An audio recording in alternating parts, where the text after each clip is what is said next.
शिक्षाप्रद कहानी मिडास का स्पर्श। हम सभी लालची राजा मिडास की कहानी जानते हैं। उसके पास सोने की कमी नहीं थी, लेकिन सोना जितना बढ़ता वह और अधिक सोना चाहता।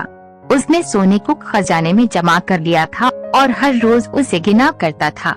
एक दिन जब वह सोना गिन रहा था तो एक अजनबी कहीं से आया और बोला, तुम मुझसे ऐसा कोई भी वरदान मांग सकते हो जो तुम्हें दुनिया में सबसे ज्यादा खुशी दे। राजा खुश हुआ और उसने कहा, मैं चाहता हूँ कि जिस चीज को छूऊं वह सोना बन जाए। अजनबी ने राजा से पूछा, क्या तुम सचमुच यही चाहते हो? राजा ने कहा, हाँ। तो अजनबी बोला, कल सूरज की पहली किरण के साथ ही तुम्हें किसी चीज को छूकर सोना बना देने की ताकत मिल जाएगी। राजा ने सोचा कि वे यह सपना देख रहा होगा, यह सच नहीं हो सकता। लेकिन अगले दिन जब राजा नींद से उठा तो उसने अपना पलंग छुआ, वह सोना बन गया। वह वरदान सच था। राजा ने जिस चीज को भी छुआ वह सोना बन गई। राजा ने जिस उसने खिड़की के बाहर देखा और अपनी नन्ही बच्ची को खेलते पाया। उसने अपनी बिटिया को यह अजूबा दिखाना चाहा और सोचा कि वे खुश होगी। लेकिन बगीचे में जाने से पहले उसने किताब पढ़ने की सोची। उसने जैसे ही उसे छुआ वह सोने की बन गई। वह किताब को पढ़ न सका।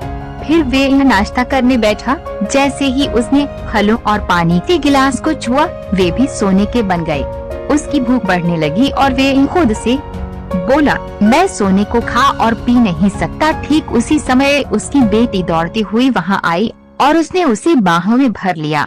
वह सोने की मूर्ति बन गई। अब राजा के चेहरे से खुशी गायब हो गई। राजा सिर पकड़कर रोने लगा।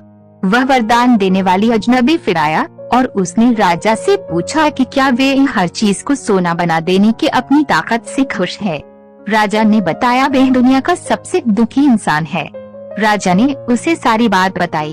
अजनबी ने पूछा, अब तुम क्या पसंद करोगे, अपना भोजन और प्यारी बिटिया या सोने के ढेर और बिटिया की सोने की मूर्ति? राजा ने गिड़गिड़ाकर माफी मांगी और कहा, मैं अपना सारा सोना छोड़ दूंगा। मेहरबानी करके मेरी बेटी मुझे लौटा दो, क्योंकि उसके बिना मेरी हर चीज मूल्यहीन हो गई है। अजनबी ने राजा से कहा, डैश तुम पहले से बुद्धिमान हो गए हो। और उसने अपने वरदान को वापस ले लिया।